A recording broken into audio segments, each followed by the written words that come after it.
মমতা কিচেনে আজকে রাতের খাবার।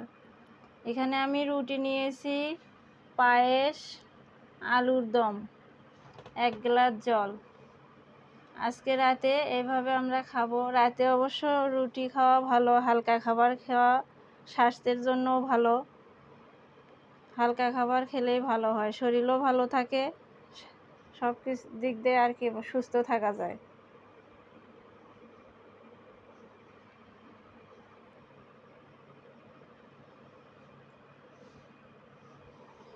আপনারাও এরকম সুস্থ মানে থাকার জন্য রাতে রুটি খাওয়ার চেষ্টা করবেন।